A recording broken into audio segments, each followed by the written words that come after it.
and then I went to a national championship. And on the last day, I saw the champion getting a big rolling trophy. It was beautiful. I was sitting in the last row, and I decided to win the rolling trophy the next year. I actually played and won the under 9 national championship. But unfortunately, I didn't get the rolling trophy. The same year, they stopped giving the trophies, and I got a small shield, which I was very unhappy with. So I decided that I would win a world championship trophy, and that will be more beautiful. And that's how my chess journey started.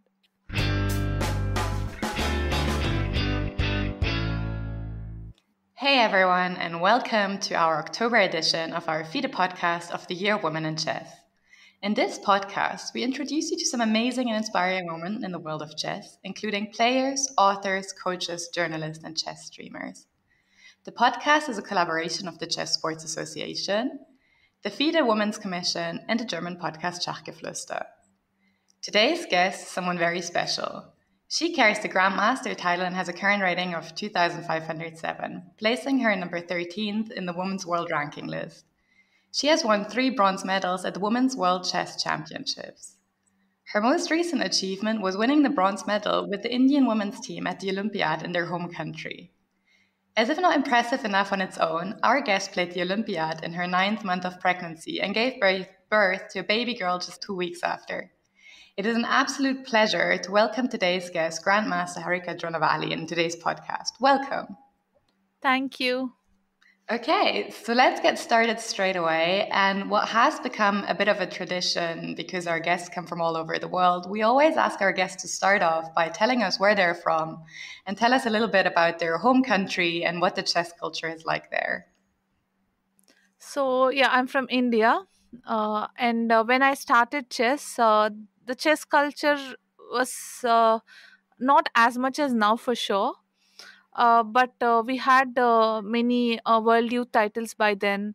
And of course, Vishwanathan Anand was the main player from India. No, everyone knew him. And that's how it used to be before when I started. And now you can see that the chess culture is much bigger and much better right now.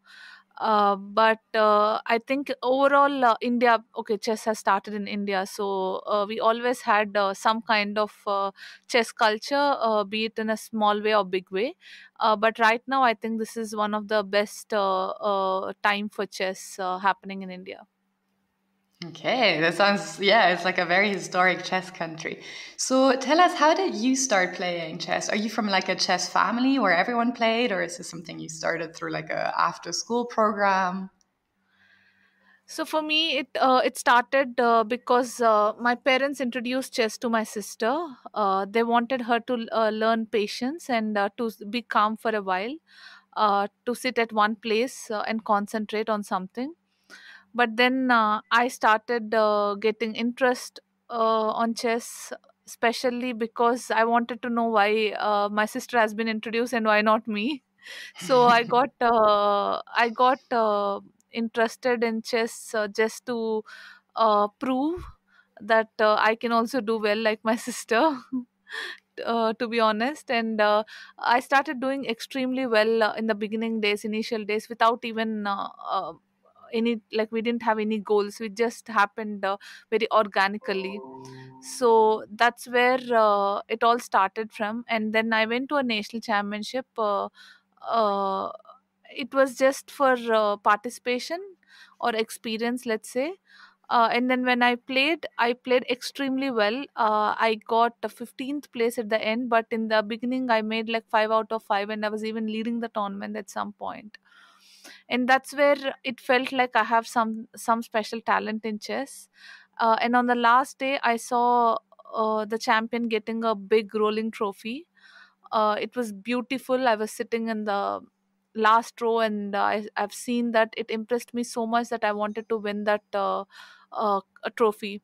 And that's where it all started for me on a serious note. And I decided to win the rolling trophy the next year. And I actually played and won the under 9 national championship. But unfortunately, I didn't get the rolling trophy. The same year they stopped giving the trophies, and I got a small shield, which I was very unhappy with. Uh, Oh no! so I decided that I would win a world championship trophy, and that will be more beautiful. And that's how my chess journey started. Oh wow, that is indeed a very interesting story.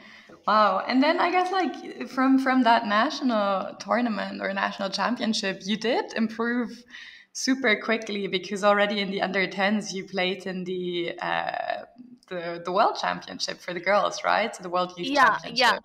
In 2000, I already played under 10 world championship. I was very close to the title. It's like on the last day, if it's me and Tanzongi who were leading the tournament before the last round, and I had a better progressive.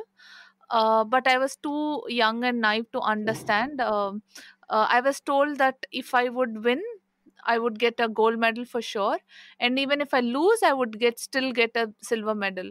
But the young me, I couldn't believe it. I was scared that I would lose my trophy if I lose the game, and in between the game, I agreed for a draw and got up from the board. I didn't even tell my coach or parents about it. I was very calm. I went, I said it was a draw. And then my coach was asking to show the game. And I wasn't even showing him. I was just trying to get out of the situation. And that's how like Tanzongi won the game, and she got the gold medal, and I won the silver medal. So that's how my world championship journey started. A world youth journey. Okay. I guess that was a good start because it was still a really good result, and I guess like a learning lesson for all the championships you played after. Yeah, it was a good learning lesson how not to make mistakes, how not to be so stupid, and how to concentrate on winning gold medals. It was a very good start in general to learn many things because I was very young and without experience. So always these kind of experiences make the player better. Uh, Player. So somewhere I think all these moments helped me in a way to shape me up, especially when I was going through this the next world youth under 12 I played, I think, and then I got again another silver medal. Then the next year I got bronze medal, and it was going on without me winning the gold medal. I achieved everything else. I made WIM title. I was I think 2300 player by then. By 13 I finished all my WGM norms. I think even women grandmaster title, then even international master norms I made. But the only thing I couldn't crack was world youth title, because I was missing with some kind of pressure, or like some kind of silly mistakes. So in 2004 I finally cracked. I understood what all mistakes I was doing, and I tried to change those, and finally I won my first world youth title in 2004 after playing the Olympiad even. Like that, I was 13 when I played my first Olympiad for India, and immediately after Olympiad, I went to the World Youth, and then I won the title, my first world title there. Maybe you can tell us a little bit more because you said you kind of understood what your mistakes were. So what was different in that 2004 championship? As I told earlier, there were like silly mistakes as a young kid. Like the first one, I made a mistake to just be greedy for some trophy, and that if even silver is okay, but I wanted a trophy. Then next year, I think somewhere I made mistake in a crucial game. I won with some of the top seeds, but in the end, due to some kind of pressure, I didn't play well in a crucial game and I lost. So these kind of mistakes helped me to shape me up. I understood where I'm going wrong, and like in a hard way, I learned. And then slowly, step by step, I tried to rectify those mistakes. And that's how it helped me in 2004. I made so many mistakes by then, like 2000 to 2003 I was winning silver, bronze and all, but always, so I was so close to gold and I couldn't win it. So finally, I understood what kind of mistakes I was doing, and I rectified them in 2004. And then even in stressful situations, I understood how to handle them. So it got definitely better with experience.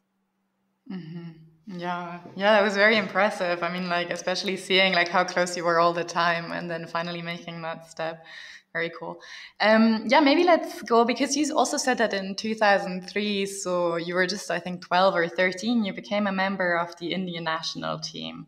So you were incredibly young. And how was it back then to become a team member? Do you still remember what it felt like and what changed after and how you played your first Olympiad? I think it was really beautiful experience. I had my hardships also to be qualified. I remember I had chance to qualify for Indian team in 2001. Sorry, in 2002, I think. Yeah, 2002 Olympiad. I played nationals. Back then it wasn't about rating. It was about being in top 4 or 5. I don't remember clearly. But then I was winning hands down on the last day of National Women Championship.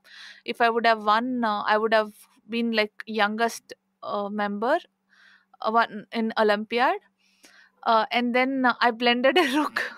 I blended a rook in a completely winning position out of stress. And I think that's where it made me realize that I have the capability and I could have done it easier if I didn't think too much about the result. And then in 2004, it got easier for me. By then I got a little bit of maturity on how to handle situations, and very easily I got qualified for the Olympiad. And to be part of Indian team, that is the whole dream, right? You want to play for your country. So it'll remain one of the special tournament for me because it was my first Olympiad. Maybe we And can. Mhm. sorry, and also I played a couple of tournaments before for the team. Like in 2003 I played Asian Championship already in the main team. And I had some experience by then by Olympiad, but those were my initial tournaments as a team member. So I definitely learned a lot of things year by year with a lot of experiences and how to handle team situations. I was about to say, because it's quite different to play in these team competitions, and then particularly if you represent your country, and there is like this, I guess, like this extra pressure if you play for a team, would I say? No, definitely. When you play individual championship, it is only you who get affected, so you can forgive yourself if something goes wrong. But when you're playing for the team, you're responsible for your whole team members, their hard work and country. So many things are there. So definitely, I think for me, I would say it is much more uh, pressure when I play team championship rather than individual. Yeah, definitely it gives me additional pressure, but at the same time it gives me additional responsibility to make less mistakes. Yeah. And you also have some experience captaining the team, right? I think I saw somewhere online that you even sometimes take the captain duties. Yeah, earlier it used to be like on top board there would be captain, so there are many tournaments where I've led the team. And most of the tournaments I played, like be it World Team Championship, Asian Team Championship, Olympiads. So I played many, like right now, like countless tournaments. So I would say I had like lot of experience, and somewhere when I had to take initiative, I could take because of the experience I had. Yeah. Maybe let's stick with the Olympiad because you said your first one was a very special one, but there was also one this year which was, I assume, very special for you for various reasons. First of all, because it was taking place in your home country. And then secondly, because you participated in the last trimester of your pregnancy, actually. So that's quite special, both of that. And maybe we can like start with the run up of the tournament and your preparation. So when did you decide that even though you're pregnant, you wanted to play that tournament and you could? Yeah, this will be, I think, most memorable. I don't think I'll ever do. I'll get to do this again. So when it was announced that India is going to host the Olympiad, that's where I realized that maybe there is a possibility to play because I could travel. At least there is a possibility to travel. It was very close to my place. Mm-hmm. And then I was still not sure because it would be last trimester. But when I asked my doctor, she said it's not so difficult to play if you're healthy.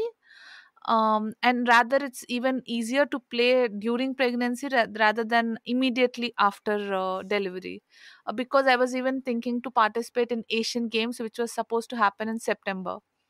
Mm-hmm. But luckily that got postponed, so another adventure got paused, thankfully.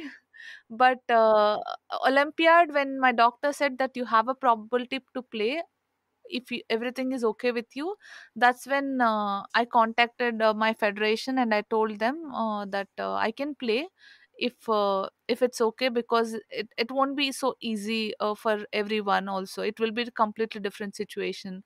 I need the additional all those arrangements, and also team members should it's like you might need more rest days rather than playing days.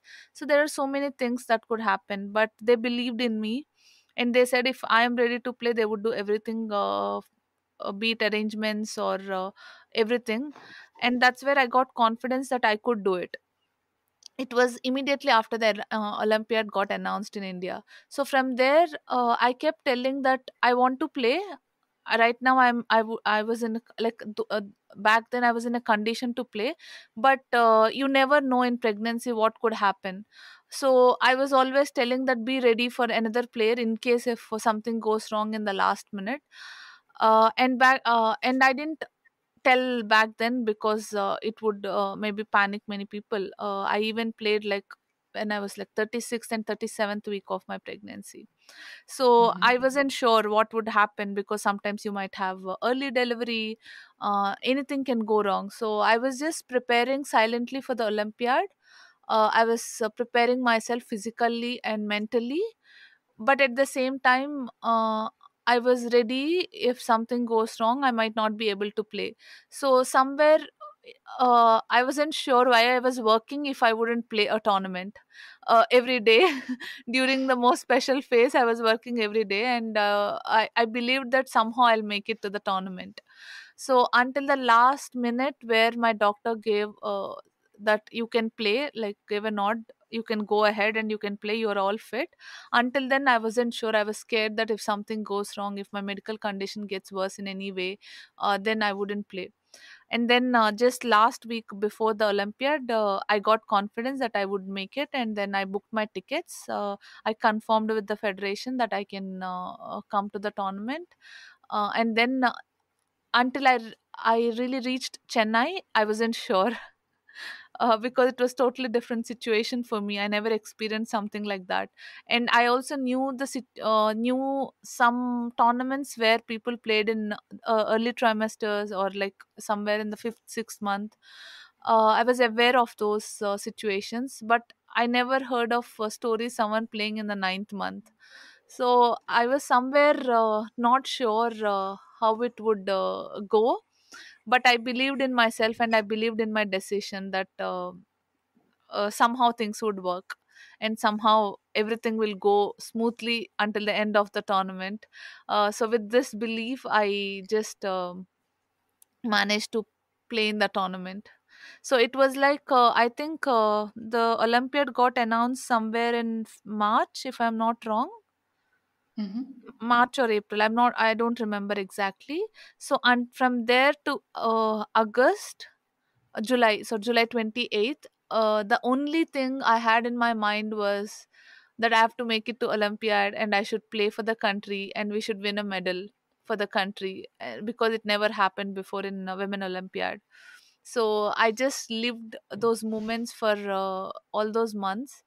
And when I went to Olympiad, I thought it is a very normal decision. I felt it's very normal that because everything is being arranged, it's okay to play. It's very normal. But when people are were giving extra attention, I felt like maybe it's not so normal. Maybe it's not an usual decision. That's why people are surprised with me playing there. So yeah, I think overall everything went well, and it would remain one of the most beautiful tournament. I'll have some stories to tell my daughter in future. So yeah, it's I'm glad that we did well, but unfortunately we could have done better. We could have won gold medal, but still I believe that there is some day for you that you would win the gold medal, and maybe this is not the time. So I just cherish all the moments we had in Olympiad, and that we won our first medal for the country. Yeah, I think it's such an inspiring story, also like for other women, because as you said, there's not many people that did something alike, and it just pushes the boundary a lot, and I think it's super inspirational. But maybe so like the preparation already sounds like so much willpower and like such an exciting time. And then during the tournament itself, like how did you feel like was it mentally very different or like also physically? Because I mean, like by that point, you must have clearly like felt the effects, and was that something like you were so full of the adrenaline that like you just like it didn't matter so much, or was it just a very different experience in other tournaments? Yeah, it's definitely much different experience than other tournaments.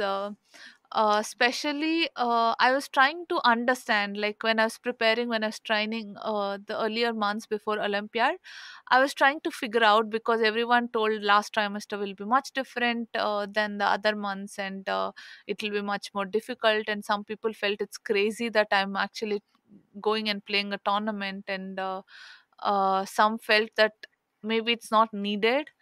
But I think mainly it was all about my willpower, and also my family never doubted my decision. uh, they felt it's normal. If I decided to play, they were okay for me playing, and they were doing everything that they could. So somewhere I think the main reason is willpower. And during the tournament, of course, there were many differences that I felt. I was having less energy by the end of 3 hours or 4 hours of the game. I was feeling very tired. I think I missed couple of winning positions during crucial matches because of less energy. And I tried my best over the board, off the board. Sometimes I used to remind myself, okay, I'm pregnant and I should take care of myself too. But I think the difficulties and everything, being in India, it made it easier. They arranged everything, a separate washroom which was very near, where I didn't need to walk far away, and separate chair and table and everything was arranged. So somewhere that motivated me also to go there every day and play, because they did so much. I just didn't want to sit there and do nothing. I wanted to be useful for the team. And I though overall results might not look great personally, but I know that I did best when it's needed, and I was being more solid on the board too, um, which was also what we thought by the end of it, because I shouldn't strain too much also. And it was getting hard for me. I played 7 days continuously, which was definitely not what I expected. I thought maybe I would play crucial 4 to 5 games. I was even prepared like that. But then when I played 7 games, I think it gave me confidence also that I could do everything, anything.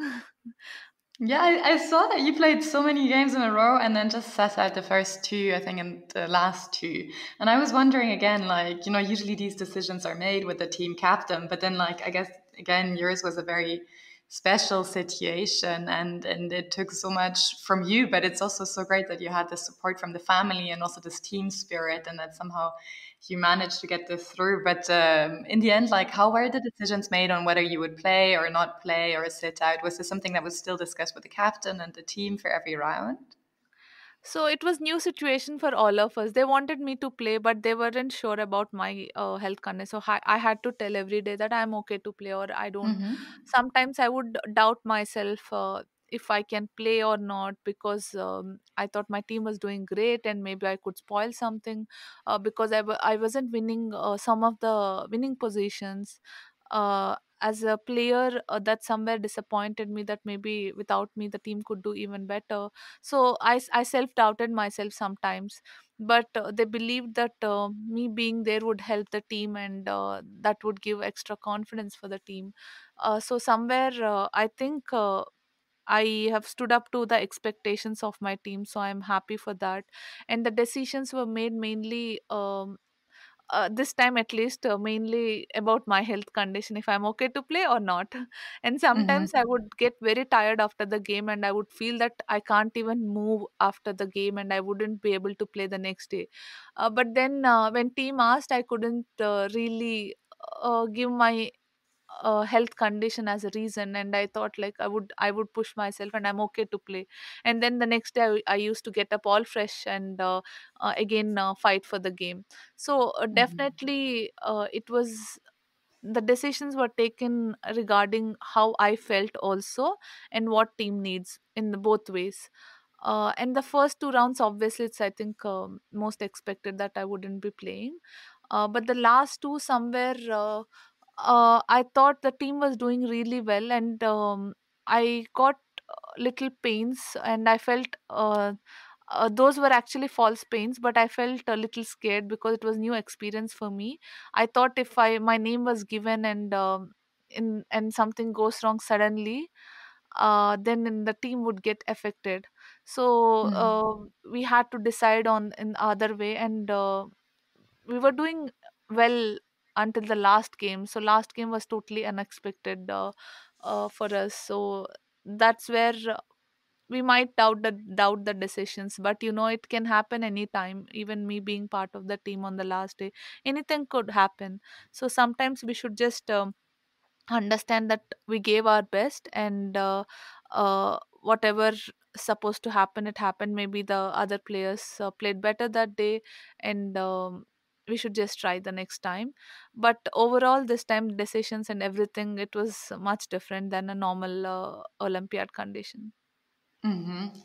Amazing. It's super interesting to hear. Maybe we can talk a little bit about that last round you talked about, because so basically how it worked was like that India was leading the table and it was the last round, and basically even a draw would have for the team would have been fine to win the gold medal, and you were paired against the US.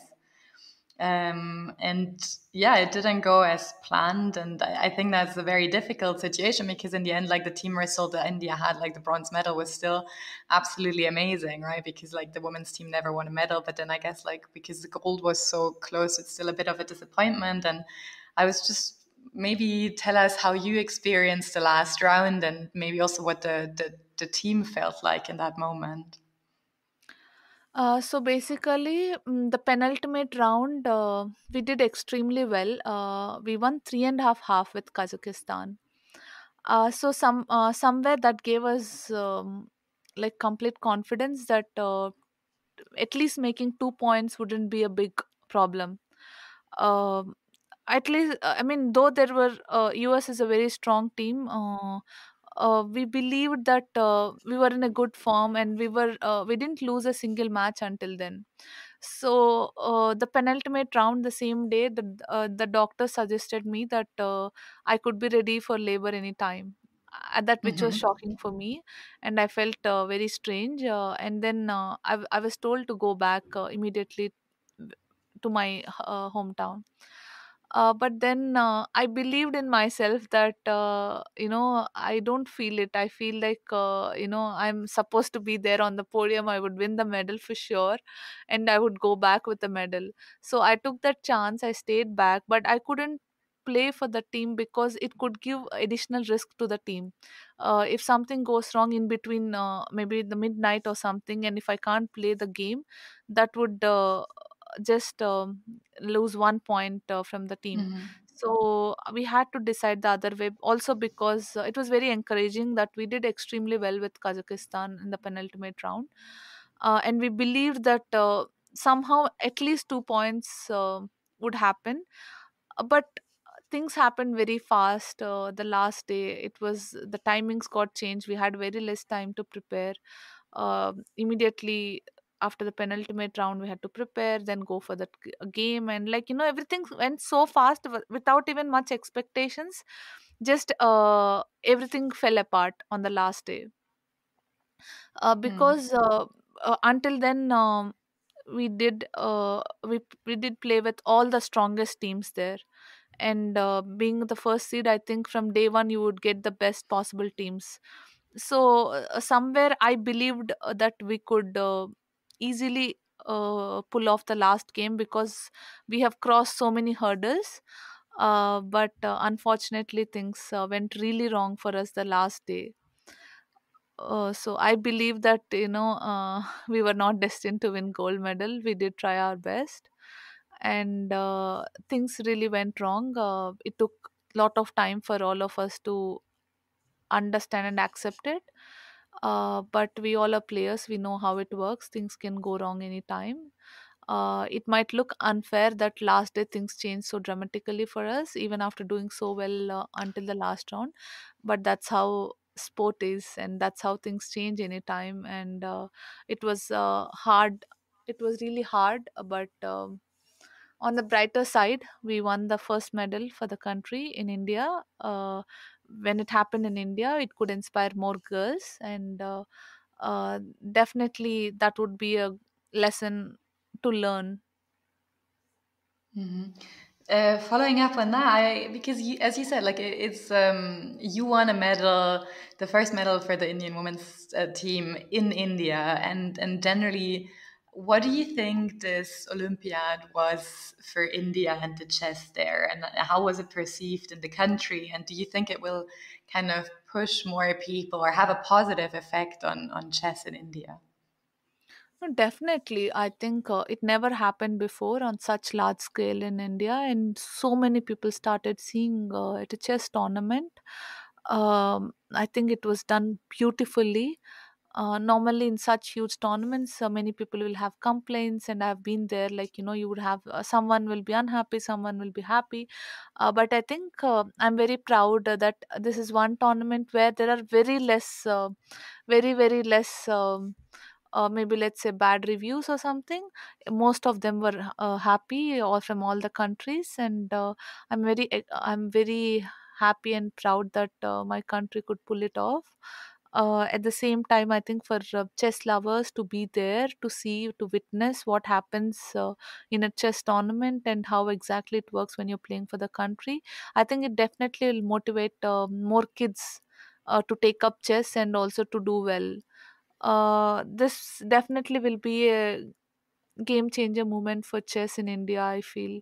Um, so many people have seen us so closely. So they understand now, they get connected to chess players, and how it works, and they would start following all the big tournaments. And think special thanks to All India Chess Federation and Tamil Nadu government. I think what Tamil Nadu government did, not many could do it. To do in such a short span, they just arranged every single thing. I asked one day one of the policemen that how come there are so many of you? Because normally in Olympiads, we don't see so much of security. He said they're coming to Tamil Nadu. We don't want anyone to uh, go through any kind of bad experience. Just to be on safer side, they had so many security policemen there for each and every hotels and like Olympiad venue and everywhere. So I think that's very sweet gesture. And very honest organization to do their best for all the guests who came to Olympiad. I think definitely that kind of gesture touched all the players emotionally also, and I've heard all nice things about Chennai Olympiad. So yeah, I think it's one of the memorable tournament for Indians. Yeah, I can only dabble from afar. So I was watching from home, and the reviews and how happy the players were and the hospitality, and it just seemed like such a special event and such a great organization. So I think yeah, it was really special for people that went, and it was super well organized. Mm. Yeah, I'm glad. I'm glad that for many people it could be the first visit to India, and I'm glad that they went back with beautiful memories. That's what India is special for the hosting. And we say guests are like God. We have a saying in our culture. So I'm very glad and proud that our people pulled it off. Yeah, yeah. And for you personally, let's maybe move away from the chess a little bit because you ended up not going into labor during the tournament, but you gave birth to a beautiful daughter just maybe 2 weeks after the Olympiad ended. So congratulations on that.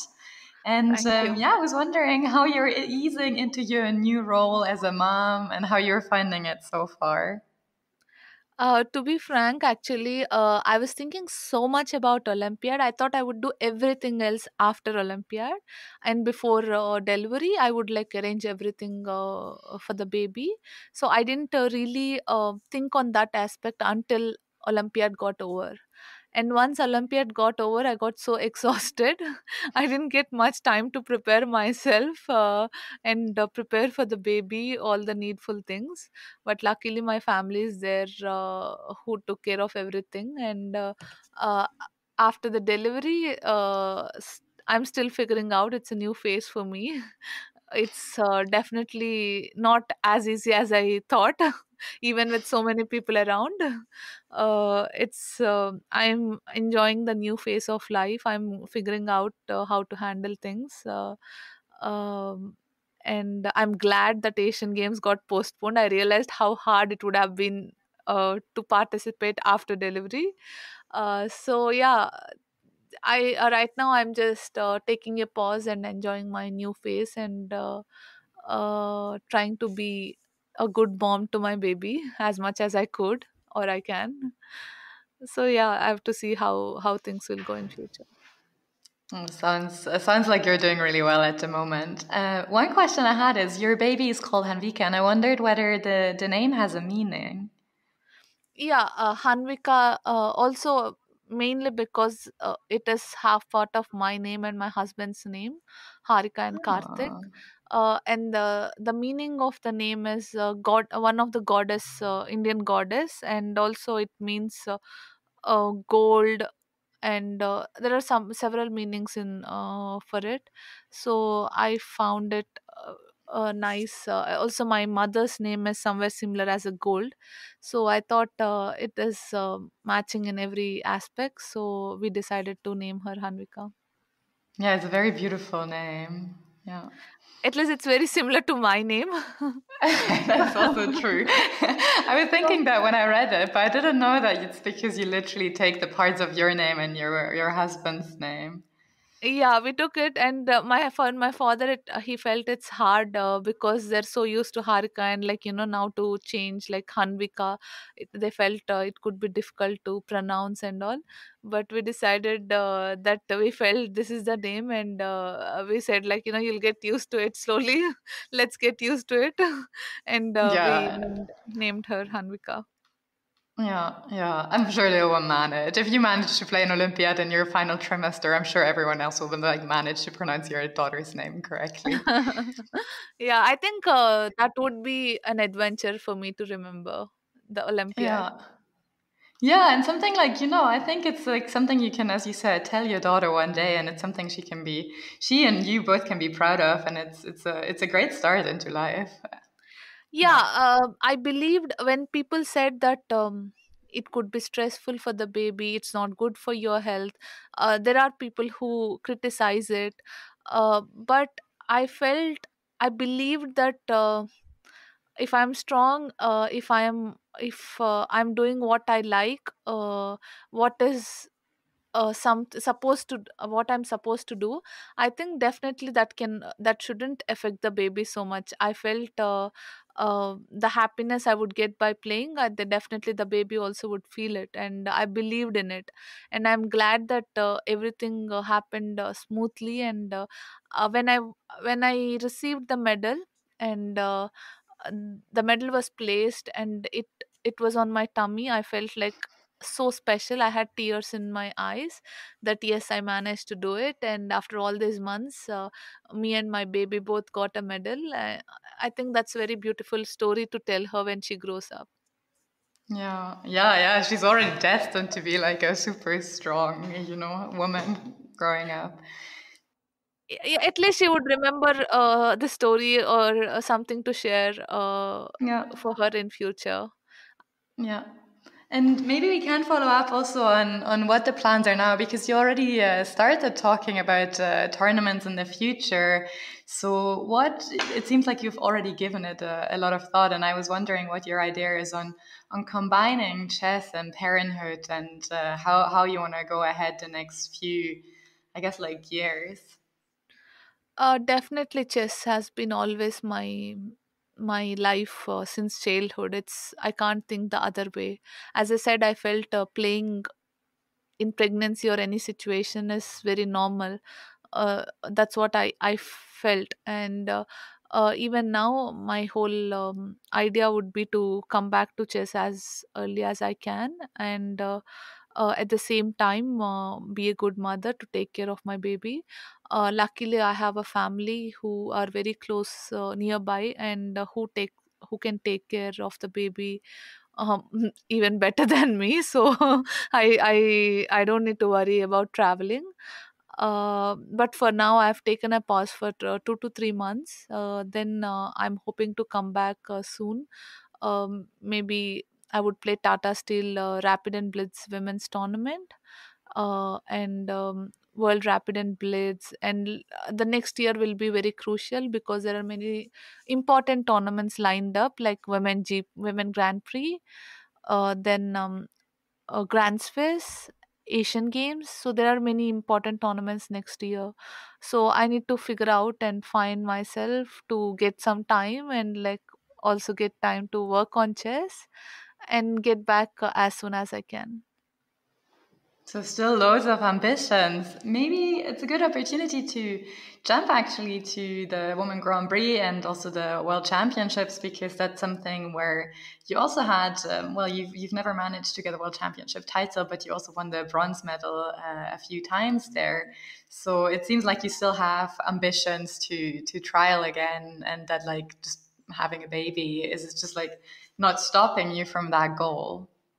Definitely, I'm a person who believe that until you don't give up, you really didn't lose anything. You keep trying, and one day I believe that things will happen. Maybe for some people it could be early, for some people it could be late, but definitely it'll happen if you have the goal in your mind.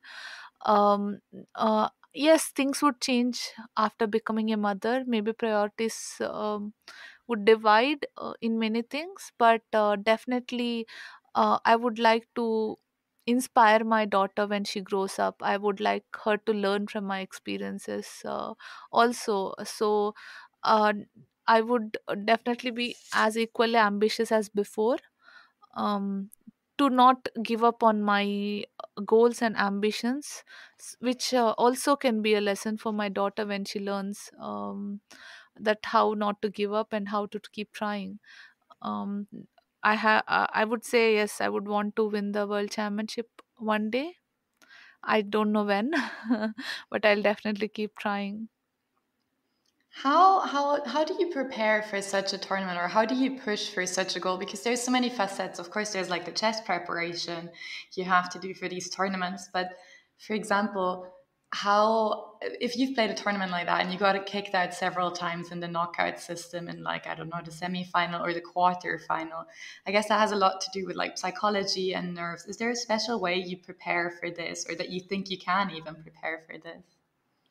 Yeah, I think psychology plays a large part of any tournament in general, especially in knockouts. Um, Yeah, chess wise, I mean, everyone have their routine, but mentally, I think for knockouts, you have to be really, really rigid not to get out of the event. At least that's what it used to be for me in knockouts when I played. And Many people would already know how in a very hard way I lost my semi-final matches every time. In Mm. 2012, when I first entered the semi-finals, I was already exhausted back then, and I was okay with any result. And somewhere immediately I lost the game with that attitude. And then I realized it's a wrong way. Like, even if you're exhausted, even if you have to, when you're near to your goal, you can't give up and you have to keep trying. And the next time, in 2015, I again went to semi. I think it's not easy to go into semi-finals back to back. At least that's something I would be proud of, because knockouts are such a way that it can happen.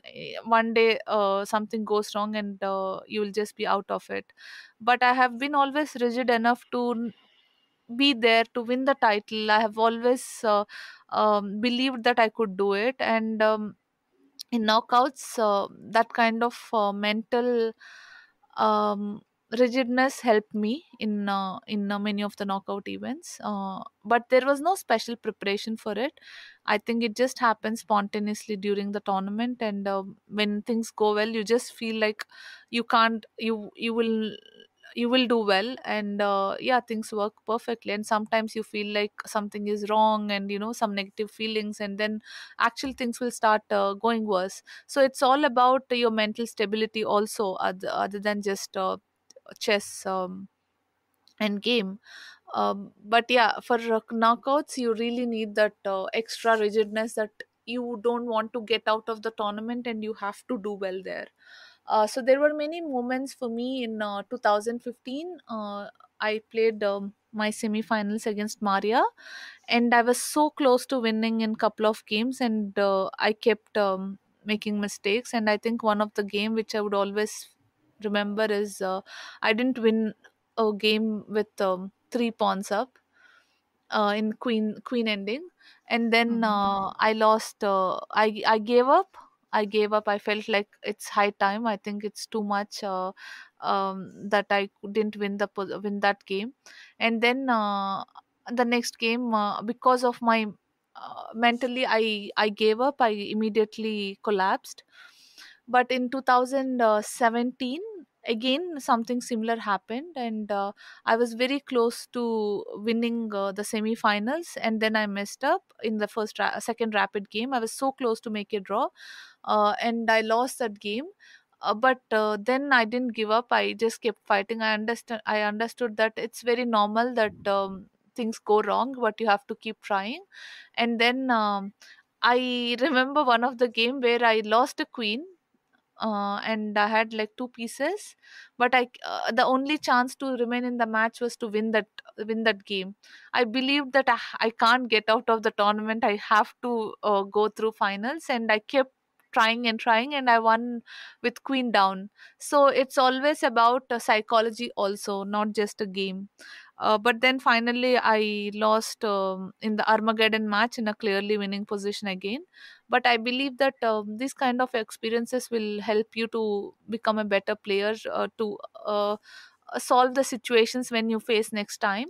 And I believe that until you don't give up, you are there fighting for the title. Yeah. Yeah, it's a lot of mental willpower. Do you have any rituals, like specific rituals, how to deal with, like, for example, you have a bad game and the next round is the next day? Do you have anything particular that you feel works for you to kind of get your head off that game and be prepared again the next day? When everything goes well, actually your rituals work perfectly. You go through all the timetable that you have to do this, and like you will do everything well. But when things go wrong for me, I just break my routine. I try to just get out of the result and start fresh for the tournament. So that I never had any kind of ritual when I lose a game. First I try not to, and secondly, when Mhm. it happens, I just try to um, uh, start fresh in the tournament and to again fight back.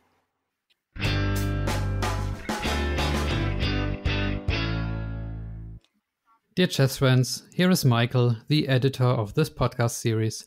I'm very happy to be part of this collaboration for the benefit of the Year of Women in Chess. My German chess podcast Schachgeflüster is now sponsored by Aim Chess. Therefore, I would like to draw your attention to this great tool. On Aim Chess, you can enter your lead chess, your chess.com, and your chess24 usernames. Aim Chess analyzes your online games for you. For example, they evaluate which openings you are successful with and how good your time management is. There are also valuable learning tools. You can, for example, practice positions where you blundered in the game, and you even get a personalized training plan. Just try out the whole thing for free, and if you want the full range of functions, then feel free to use the code SCHACH30 to get a 30% discount for the first month of your premium account.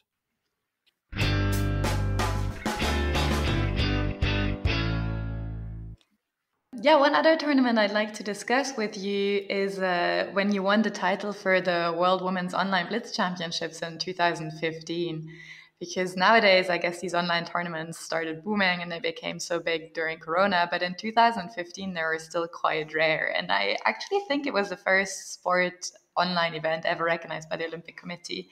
And so I wanted to ask whether you can tell us a little bit about that tournament and how it went for you.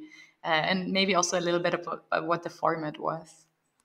Yeah, I think not many people would know. Back then, social media was not so much, and not many people knew about this result.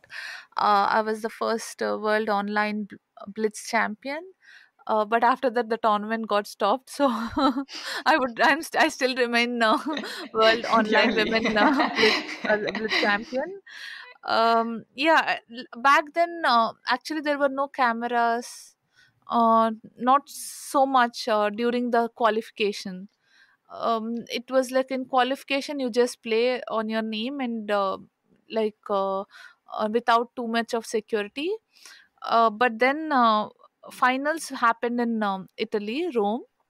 I remember, because that is one of the most special tournament for me. Everything worked out perfectly, so I got qualified for the finals, and I think, I don't remember, maybe 10 of us or someone, we played the finals in Italy, and we were all set up in a hall, playing in the computer. It was a different experience, and I think it was very encouraging to that you get to play finals in a beautiful country. You're getting chance and you're just enjoying the tournament. Then finally, we just saw the standings, and I at least I saw the standings at the end, and I was crowned as a world online women blitz champion, and I enjoyed every phase of it. But now, because of COVID, I think things are more serious about online. And actually, I can say I enjoyed, like, even during my pregnancy phase. I think, though I didn't play many tournaments, that's where I could enjoy playing chess. And I think now playing online has become a very normal routine.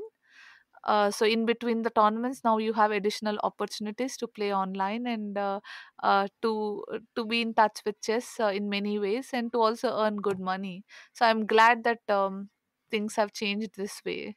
For the players, it's, I think, a very good opportunity. Yeah, I think it's very interesting because it gives like a different. I mean, it's very debatable, right? Some people very much don't like it, but I personally think there's so different time formats than the classical chess, and there's also, I guess, like less financial hurdles for participants and less commitment for players, for example, to travel at the beginning, and it just seems like a good additional offer that there is. But of course, like we now heard, or well, it was interesting to hear that you said back then in 2015 there were not so many security measures in place, because I guess one thing that we do see with online chess is that cheating is a big problem, and it takes away a lot of people's joy. And but you still seem to play nowadays and feel happy with the online. And what is your opinion about these safety measures on these online tournaments? And I guess, like, generally still that cheating is a bigger problem there. Yeah, as you said, I honestly, even I prefer over the board chess. I don't like much online chess because I feel it's additional burden to eyes and also to brain. So I definitely don't like it too much. But I am happy that we are getting additional opportunities to play from home, to play such strong tournaments, other than our regular tournaments. So uh, I am happy that chess players are getting this opportunity. But yes, cheating can be anywhere. But in I believe that in most of the major tournaments, with all the cameras on, with all the security measures, I at least doubt that anyone would dare to do cheating. But yeah, if without security measures, there could be people who might cheat, or who you can't stop them really. Like if someone decides to do, so there are. There is a certain problem with the cheating, but with all the major tournaments having so many additional security measures these days, I doubt we need to worry about cheating in major online tournaments these days. Yeah. One other topic I'd like to discuss is I actually read an old interview from of you, and it asked of the highlights of your chess career. And very interestingly to me, two of them were not actual tournaments, but you said it was the Arjuna Award and the Padma Shri Award. And so I wanted to ask, what are these awards, and what do they mean to you? So these are the awards given in India. Especially Arjuna Award is like for the sports award, one of the highest honored award, and then Padma Shri Award is like highest civilian award, one of the highest civilian awards. So these are special because chess is not a spectator sport, right? Not many people could watch it, at least in the beginning. Now it got much Hmm. easier, so they never knew like what exactly is happening. You would just go there, play tournaments, come back, and like what is happening, because the nitty-gritties of chess players life and like the tournaments, but not many people would know. So it's very important, when you get this kind of recognition, many people will understand what exactly you're doing. You're not just like traveling, going somewhere and coming back, and you can't win every major tournament once you reach certain level. So definitely these kind of awards encourage us, that whatever we are doing, we are giving up on a normal social life. We are 24 hours being dedicated for our sport, and these kind of awards will definitely encourage us to do even better for the country, and like that, it's kind of encouragement. But at the same time, it is also like an award which maybe people who don't follow chess or follow sport also can understand in what level we are in our sport. So it's kind of honor, which encourages more and more, and like to get this kind of honor in your country, it feels special. So that's why I always say those are my one of like some of my milestones in my career. Yeah, it's chess being seen in broader society and very much, I guess, like a nice emotional gesture that's it's appreciated by the country. Yeah, definitely, because you can't, like, there are times when people would ask, so are you a state level player or a national level player? Because okay, they're not interested into chess or sport, so they don't know what exactly is happening. But when they see you as an awardee of Padma Shri or Arjuna, they understand that okay, maybe I don't know what they are, but maybe they are in like international level, playing chess or somewhere. So that also helps, to answer those questions. Yeah, That I yeah, am in certain level, and I'm not a state level player, but I'm an international player. So for a common man to get connected, it gets easier when you get when you they see you getting these awards. yeah. And yeah, it's an honor from the country, which will encourage us to do more and more for the country, to win more and more medals for the country in future. So it always, like, when you have like many years of hard work, you're going on and on and on, and when you get these kind of awards, you won't feel tired. You feel like you get fresh energy to start all over again, and to do more and more. I think this kind of appreciation is definitely for any human being, any person, I think would be helpful to do in a positive way. Mhm. No. Okay, we're closing to the end of our time. I have a few more, a bit random questions, I guess, to finish off. So, one of them is I read also in a previous interview that one of the things you always put in your suitcase to go to tournaments, or at least did back then, is your rice cooker. Is that still true? Yeah, it's true. But right now, with Indian restaurants all over the places in near to the tournaments, it's not as much as before. But earlier, definitely, I used to cook for myself, and even when my grandmother or mother accompanied, they used to cook for me, because for me it was always like. Eating so many days outside food was not my thing, so I used to carry a rice cooker with me and cook for myself some Indian food, and used to enjoy that. After the game, I used to enjoy cooking and, like, eating some food I love. And yeah, that used to be my very normal routine before. But now with so much developed and so many restaurants nearby every place, okay, I got little lazier than before, I would say. Okay. And I It's, don't cook so much nowadays during tournaments, but yeah, earlier it used to be one of my major routine in a chess tournament. oh, that is indeed quite special. I never heard that, but yeah, interesting. Okay. Um, yeah, so two closing questions maybe. So this podcast is part of the FIDE Year of Women in Chess, and I wanted to see if you have any other ideas on events or whatever ideas in which you think FIDE could support women in chess more. I think it's getting much better and better year after year. From the time I started women's chess, it developed in a much larger scale. Right now, the prize fund is getting bigger and better than before. There are more and more tournament opportunities for women players.